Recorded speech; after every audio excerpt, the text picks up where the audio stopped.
बायको श्रेष्ठ नाही महाराज, आई श्रेष्ठ आहे आपली. तुम्ही म्हणाल कशावरून?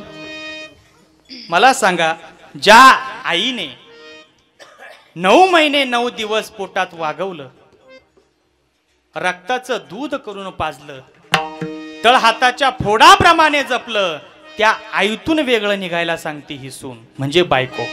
मग मला सांगा, ती श्रेष्ठ ठरू शकेल? तर मुळीच नाही. मग आईच सर्वात श्रेष्ठ आहे. विठाला विठाला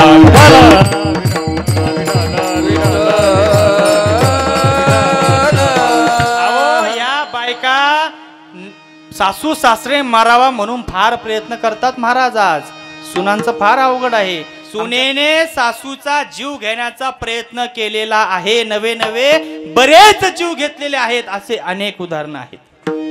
एक कुटुंब होतं. कुटुंबामध्ये एक पुरुष, त्याची पत्नी आणि त्या पुरुषाची आई असे तिघच राहत होते. लग्नाला बरेच वर्ष झालेली होती. पोटी संतान नव्हतं. ते तिघच राहायचे. बऱ्याच वर्षानंतर त्या सुनेला काय त्या सासू सांभाळायची काही इच्छाच नव्हती. सारखे भांडणं. ती सासू तिला नकोच होती. एक दिवस तिनं गरोदरपणाचं सोंग केलं. म्हणजे प्रसंग सर्वांना माहिती असेल, काहींना माहिती नसेल. गरोदरपणाचं सोंग केलं आणि आपल्या पतीकडे इच्छा केली, अहो मी गरोदर आहे आणि मला डोहाळे लागलेले आहेत. मला डोहाळे लागले आणि माझे डोहाळे तुम्ही पुरवावी अशी माझी इच्छा आहे. आता याने बिचारायला विचारलं, काय वाटतं तुला डोळे? काय तुला काय वाटतं सांग मला. त्या पत्नीने जे वाक्य काढले महाराज, ते वाक्य ऐकून आपल्या सुद्धा काळजाला धडक बसल्याशिवाय राहणार नाही. तिने सांगितलं, मला डोहाळे लागलेले आहे आणि मला तुमच्या आईचं काळीज खावं वाटतं. यानं सुद्धा मागचा पुढचा विचार केला नाही. आईला काशी यात्रेला घेऊन जातो म्हणून सांगितलं. सोबत एक वेळा नेला. काशी यात्रेला निघाला. मुक्कामदार मुक्काम करत निघाला. एका ठिकाणी रात्रीची वेळ आली. संध्याकाळ झाली, अंधार पडला. एका झाडाच्या ठिकाणी आईला बसवलं आणि आईला सांगू लागला, आई तुझी सून गरोदर आहे आणि तिला डोहाळे लागलेले आहेत आणि तिने मला डोहाळे पुरवायची शपथ दिलेली आहे. आई आई म्हणू लागली, बाळ अरे काय डोहाळे आहे तिचे? मला सांगायचं होतं. इकडे आणून तू मला सांगतोयस मी पुरवले असते डोळे. हो आई, त्याच्यासाठीच तुला इकडे घेऊन आलोय. तुझ्या सुनेला डोहाळे लागलेले आहेत आणि तुझ्या सुनेला तुझं काळीज खावं वाटतं. असं म्हटला. त्याने माग विळा आणलेला होता.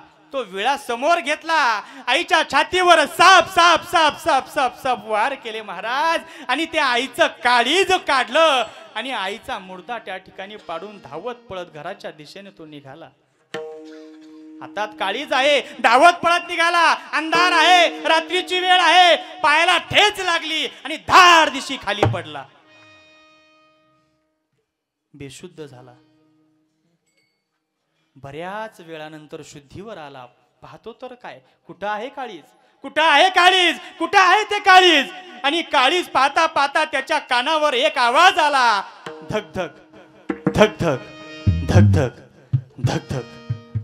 काळजाचा आवाज आला महाराज. आणि त्या काळजाकडे पाहून तो ढसा ढसा रडू लागला. त्या काळजातून आवाज येऊ लागला, बाळ तुला लागलं का रे? बाळ तुला लागलं का रे? फार रक्त गेलं बाळ, तुला ठेच लागली, तुला लागलं का रे बाळ? आणि मग याची दृष्टी खोलली. घळ घळ घळ घळ घळ घळ त्या आईच्या काळजासमोर रडू लागला. पण आता वेळ निघून गेली होती महाराज. त्या आईचा अंतःकरण काय म्हणत असेल? जिवंतपणी त्या आईला पाणी सुद्धा पाजलं नाही महाराज. काय अवस्था असेल त्या आईची? मी तुझ्यासाठी जीवन जाळिले रे बाळा, तूने नाही पाणी पाजिले. काय म्हणत असेल त्या आईचं काळीज महाराज. आता मला सांगा, ज्या पत्नीने त्या आईला मारण्यासाठी एवढे प्रयत्न केले, नवे नवे मारलं महाराज. ती पत्नी श्रेष्ठ का बाळ तुला लागणार म्हणणार ते काळीज म्हणजे ती आई श्रेष्ठ. कोण श्रेष्ठ? कोण श्रेष्ठ महाराज? आईच सर्वात श्रेष्ठ आहे. आणि ती आई आपल्याला नको आहे. ती आई या सुनेला नको आहे. अहो, ज्या आई बापानं जन्म दिला, लहानचं मोठं केलं, नोकरीला लावलं, नवे नवे नोकरीला लावून आवडत्या मुली बरोबर लग्न सुद्धा लावून दिलं आणि ही मुलगी घरात आणली आणि तीच मुलगी तीच सून आज त्या आई बापाला घराच्या बाहेर काढण्यासाठी प्रयत्न करते महाराज. याच्यापेक्षा दुर्दैवी गोष्ट कोणती नाही. विठाला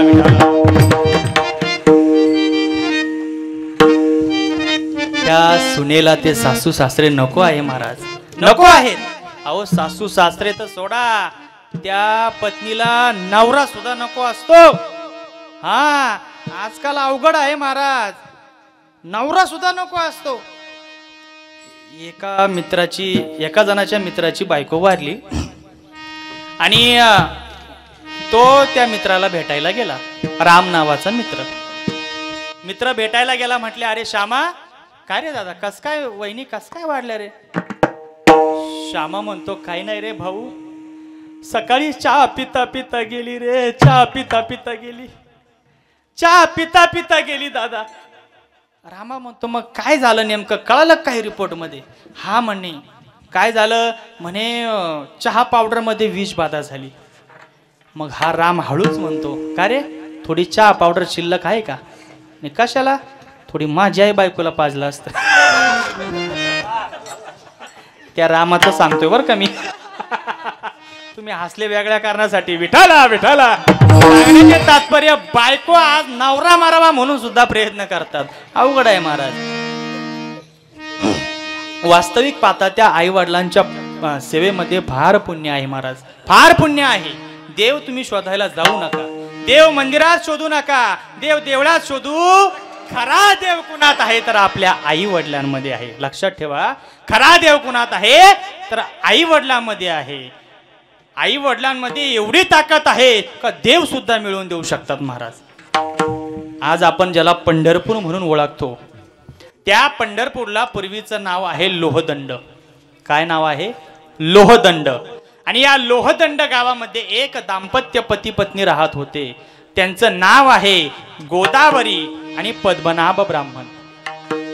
यांच्या पोटी एक पुत्र जन्माला आला, त्याचं नाव आहे पुंडलिक.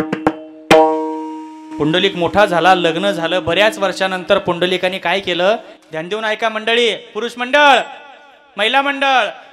पुंडलिकाने काय केलं? आई बापाला आपल्या खांद्यावर घेतलं आणि काशी यात्रेला निघाला. तुमचं लक्ष आहे ना? पण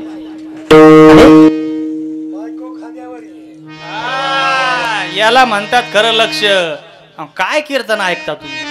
अहो, बायकोला खांद्यावर घेतलं, आई बापाला नाही. आई बापाच्या गळ्यात दोरी बांधली महाराज आणि काशी यात्रेला निघाला.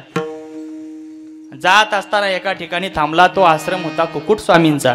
धावता वेगाने तुम्हाला मी दृष्टांत सांगतो, फक्त लक्षपूर्वक ऐका. कुकुट स्वामींच्या आश्रमात थांबला. रात्रीची वेळ होती, पहाटे 3 वाजले आणि त्याने एक दृश्य पाहिलं. समोरून 3 काळ्या कुट्ट महिला येत आहे. त्या आश्रमाच्या दिशेने आल्या. आश्रमामध्ये झाडलोट केली.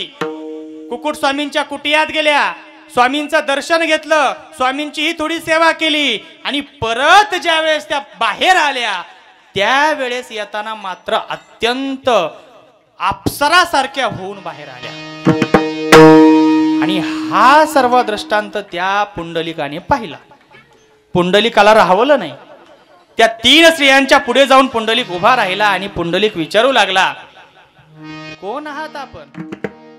अहो, जाताना तर तुम्ही अत्यंत काळ्या कुट्ट मलिन अशा स्त्रिया होता आणि येताना तुम्ही अप्सरासारख्या होऊन आलात, याचं कारण काय? त्या 3ही स्त्रिया बोलू लागल्या. त्या म्हणू लागल्या, अरे पुंडलिका, आम्ही दुसऱ्या तिसऱ्या कोणी नाही, गंगा, यमुना आणि सरस्वती आहोत. तुझ्यासारखे पापी, तुझ्यासारखे पापी आमच्यामध्ये येऊन दररोज स्नान करतात, त्यांचं पाप धुतात आणि तेच पाप आमच्या अंगाला लागतं, आम्ही मलिन होतो आणि आमचं पाप धुण्यासाठी आम्ही या ठिकाणी कुकुट स्वामींच्या आश्रमात येतो. मग पुंडलिक स्वामींकडे गेला, कुकुट स्वामींचं दर्शन घेतलं, म्हणा स्वामी काय याचं आश्चर्य आहे, याचं कारण काय?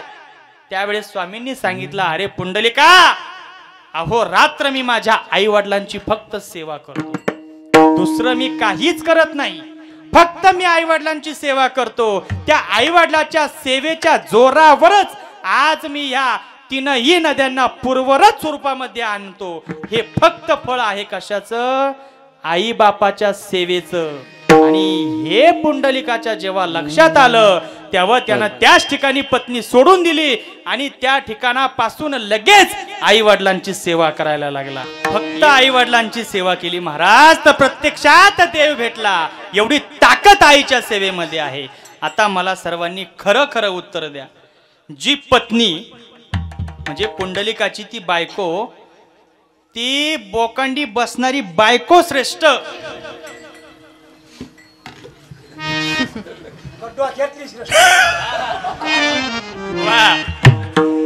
का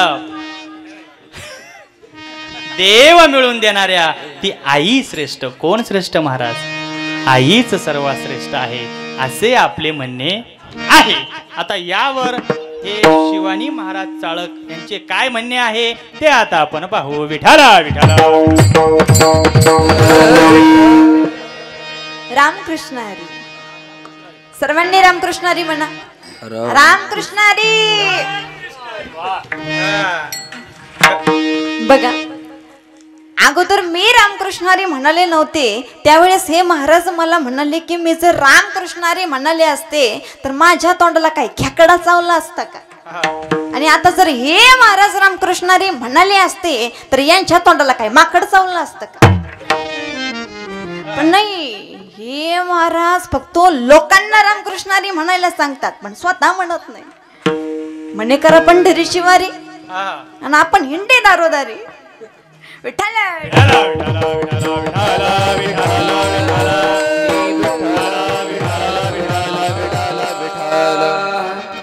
असो. महाराजांनी दुसऱ्या शरणाचा अर्थ सांगताना सांगितले की बायको म्हणते की मी संसार करताना फार शिनलेले आहे. संसार करिता शिनले भारी, सासू सासरा घातला भरी. आओ, या महाराजांना अभंगाचा अर्थच कळाला नाही. या ठिकाणी नाथ महाराजांनी रूपक वापरलेले आहे. म्हणजे नाथ महाराज बोलताना व्यवहार बोलतात, बोलताना व्यवहार बोलतात, बोलताना संसार बोलतात, पण पटवून देताना अध्यात्म पटवून देतात. या ठिकाणी नाथ महाराजांनी विकारांना सासू सासरे म्हटलेले आहे, विकारांना ननंद म्हटलेली आहे, विकारांना नवरा म्हटलेली आहे आणि भक्तिरूपी परमात्म्याला गहू म्हटलेले आहे. म्हणजेच गव्हाची उपमा देतात. आणि हेच नाथ महाराज सांगतात अभंगाच्या तिसऱ्या शरणात.